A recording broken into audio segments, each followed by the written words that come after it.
She's never going to be able to do this, she's never going to be able to do that. There's always going to have to be somebody taking care of her. And so my mother at the beginning really didn't raise me, it was my grandmother. And a lot of what I am today came from my grandmother, because she was always there to say you can be and you can do whatever you want to do and be. And that made me always have to struggle for my independence. It wasn't given to me. I fought for everything I have, for being able to dress myself. I fought for that because when I was growing up, my mom was always there, and if my mom wasn't there, my sister was. And so I never, if I was left alone, it was always, you know, well, we'll be back at so-and-so time, you know, somebody will be there to take care of you. And when it came to where I had to go, let's say, to the bathroom, and there wasn't anybody home, and there wasn't going to be anybody home for a couple of hours, that's when I started deciding, like, this is stupid. You know, I saddle by myself, and I get on my horse, and I can ride by myself. And driving a car, the only thing that my dad could think of was, you know, here's the keys, it's insured. And so I learned to drive by myself because there never was anybody to teach me to do anything. And that's what I enjoy about the video that I'm making, is that I would have gave anything to have seen what to have seen what other people are going to be seeing, because I never had anybody sitting there, you know, well, here's an idea, you know, you could try this. I was the one that say, oh, you know, here's an idea, why don't I try it? Instead of somebody, you know, giving me the boost, I was giving myself the boost, because I taught myself how to write, taught myself how to drive a car, and literally stare and not ask questions. Well, that still bugs me a little bit, but I ignore it more now. But when I was younger, I would rather people ask questions. Like little kids, it just tickles me to death when a little kid will come up and say, you know, you don't have any arms, why not? You know, and the mother and father over here just panicking, going, oh my gosh, I can't believe my child, you know. To where the mother and father have probably been sitting there thinking the same exact question that their child just asked. And I can sit down and explain it to the child, and it makes me, you know, and I'd rather it be that way than the parents or anybody just sit there and stare and just think in their head, oh my gosh, you know, this poor pitiful child, you know, how does she do things? Or, oh my gosh, I just, you know, can't believe that she's doing this. Where it's not a miracle, it's called survival. I mean, it's nothing. That's what, when I was growing up, it was everything. I was just like, oh my gosh, it's a miracle. It's not a miracle, it's survival. Okay, these are the tools that I use. And this, I call it a dressing stick. It's just a piece of wire, and it has, I don't know, some kind of, it's what, plastic. It's plastic on the top, so when you put it in your mouth, it, you get a grip on it. I really can't explain it, but anyway. And the suction cup, and it'll hook to anything like glass or anything that is a door that isn't wooden, that's kind of, it's got a real, more or less a glossy paint on it, and it'll stick to a door. It'll stick to the metal in a bathroom, like a public bathroom, public restrooms. It'll stick to the doors of them. And it has a knob on the end of it. And in the video you see how I use it to pull up pants. I hook my belt loops in it, and it's used for like your fingers that you put behind you to pull up the belt loop in the back. This is my fingers. This is what I use to pull the belt loops up with, along with the dressing stick too. The dressing stick's used for the front, and the knob is used for the back. It can also help with if you put on a pair of underwear, and when you're pulling it up with the dressing stick, it rolls. This helps, just like if you use your fingers to unroll it. The knob is more or less the fingers. And it's really amazing how after 20 years or 21 years of never dressing myself, how a little stick like this and a little suction cup with a knob on it can make a person independent. It was really weird.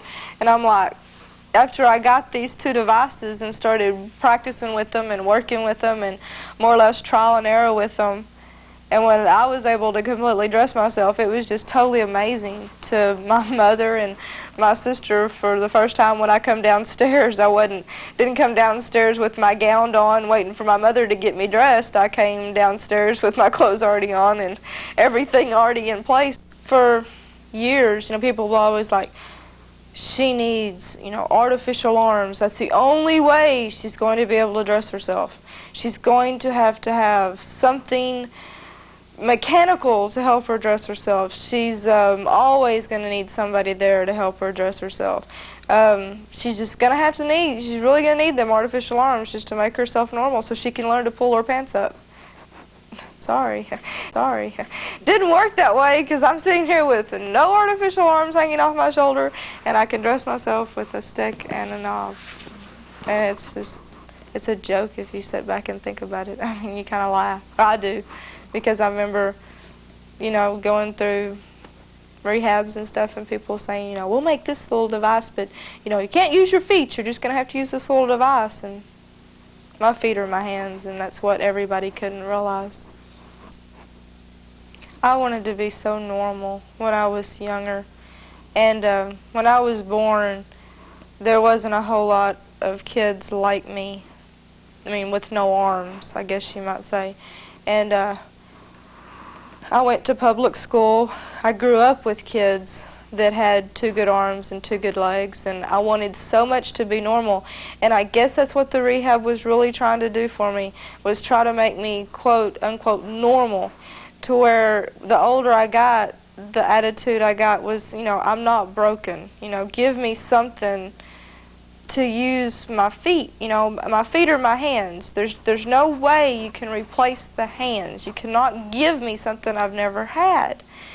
And I really wanted to learn to use my feet, and it got to the point where I just got frustrated with them, because every time I went to do anything with them, with the rehab, they were always like, okay, you know, we'll do, you know, like with electric arms or artificial arms, it was like, okay, you use these artificial arms, but to put them on, you can't use your feet. And I'm like, my feet are my hands, and they wouldn't see that my feet were my hands and progress on what I had. They always wanted to give me something that I didn't have. I mean, they wouldn't let me use my feet and let me grow with them. They wanted to always give me something to make me look normal. I don't know, you know, I don't want to put down electric arms. Or my boyfriend, he helps out a lot too, you know, and I always, you know, people always get down, and like a lot of it's with school. You know, when you get into college, and like I'm in my senior year, and everything counts on passing the classes that I have now, because I'm set on a schedule to where I've got to pass these classes this semester and next semester so I can graduate in May, you know, next May. And that's a lot of pressure on a person. And so I try to keep my chin up, and my disability does not get me down anymore, because it's not, I used to look at myself as though, you know, well, I'm not doing this good, and it's because I don't have any arms. That was a cop-out. And now I don't use it as a cop-out anymore. If I'm not doing something, if I'm not doing good in school, it's because I'm not putting forth enough of the effort to do good in school. And the way I look at myself in years to come is, I'm going to graduate with that degree in accounting. If it kills me, I'm going to graduate with that degree in accounting. And I'm going to be rich someday. And I'm not going to, one of these days, I don't know when it's going to be, but I'm going to be able to sit back and not have to prove myself to anybody anymore. Because the last things I want to accomplish is, after I graduate, and if I ever get to where I'm wealthy enough, I'm going to build a house to where it's set for me, to where I can function in it. Everything's going to be so short that everybody else is going to have to crawl around on their knees if they want to do anything in my house. I'm going to build a horse stables that's accommodated for me. I have it all in my head. My blueprints to the horse barn I want to build is in my head. And one of these days I'm going to be able to build it, and it's not going to be because I want, you know, people from worlds around, or, you know, states around to come and take photographs of my little, you know, building or my little house and put them in, you know, house magazines or whatever. I'm doing it because it's finally, I've got the money and I can do it, and for my own self-confidence, where I want to walk out there and saddle my horse, I can do it with a lot more ease than I'm doing right now, which, you know, and it just, anything to make my life a little bit easier for myself and nobody else. But I'm going to be able to go out and feed by myself and do everything that I want to by myself. I'm going to use it for my accounting in college. I'm going to run Lotus 123 on it, and I'm going to do some home scheduling with it, checkbook balancing and stuff like that. And